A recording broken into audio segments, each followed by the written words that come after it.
حدیث میں ہے کہ 4 چیزیں آدمی کے دل کو برباد کر دیتی ہیں، اور دل کی بربادی یہ ہے کہ اس دل میں خیر ہی نہیں داخل ہوتا ہے اور شر کی طرف اس کی رغبت بڑھ جاتی ہے۔ اسی لیے کہ ان 4 چیزوں میں پڑنے کی وجہ سے اس کا دل بالکل سیاہ ہو جاتا ہے، نہ کوئی نیکی کی بات اور نہ کوئی نیکی کا کام پھر اس پر اثر کرتا ہے۔ پہلی چیز یہ ہے بے وقوفوں کے ساتھ مقابلہ کرنا۔ بے وقوف شخص کے ساتھ کسی بھی چیز میں بحث اور مباحثہ کرنا ہے خود کو نقصان پہنچانا ہے، بلکہ بس اوقات ایسی بھی ہوتا ہے کہ بے وقوف لوگوں کے ساتھ بحث اور مباحثہ کرنا یہ ایمان کو بھی نقصان پہنچاتا ہے، دوسرے اعمال تو دور کی بات، اور دوسرے نمبر پر گناہوں کی زیادتی کی وجہ سے، ایسے حدیث میں بھی آ گیا ہے کہ گناہوں کی وجہ سے مومن مسلمان کا دل سیاہ ہو جاتا ہے،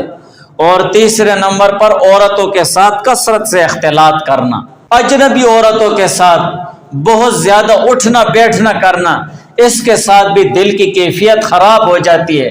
دل کے خیالات بگڑ جاتے ہیں، گناہوں کی طرف رغبت بڑھ جاتی ہے۔ اور آج کل موبائل کے ذریعے پر عورتوں کے ساتھ کثرت کے ساتھ اختلاط یہ ایک جدید طریقہ ہے،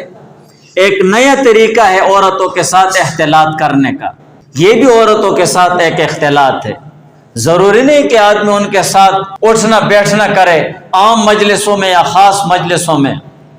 یہ بھی عورتوں کے ساتھ ایک نیا طریقہ اختلاط کرنے کا ہے۔ تو اس کی وجہ سے دل بگڑ جاتا ہے، دل کے اندر ایمانی کیفیت اور وہ جو نیکی کا داعیہ ہوتا ہے، دین اور دینداری والے جو کام ہوتے ہیں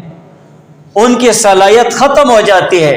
اور ایمان کی نورانیت وہ کم ہو جاتی ہے۔ اور چوتھے نمبر پر مردہ لوگوں کے پاس کثرت سے بیٹھنا ہے۔ کسی نے پوچھا مردوں سے کیا مراد ہے، تو حضور علیہ السلام نے فرمایا ہر وہ مالدار شخص جس کے اندر مال نے اکڑ پیدا کر دی ہو۔ اسی لیے ایسے لوگوں کے پاس اٹھنے بیٹھنے سے اللہ تعالیٰ کی دی ہوئی نعمتوں کی ناقدری پیدا ہو جاتی ہے، ناشکری میں مومن مسلمان مبتلا ہو جاتا ہے کہ دیکھو اس کو کیسے اللہ تعالیٰ نے مال دیا ہے، اس میں کیسے اکڑ ہے، وہ بھی پھر اسی کوشش میں لگ جاتا ہے، پھر حرام اور حلال کی تمیز کیے بغیر وہی مال حاصل کرنے کی کوشش میں لگ جاتا ہے۔ تو یہ 4 چیزیں دل کو بگاڑ دیتی ہیں، ایمان کی نورانیت کو کمزور کر دیتی ہیں، شر کی طرف میلان زیادہ ہو جاتا ہے۔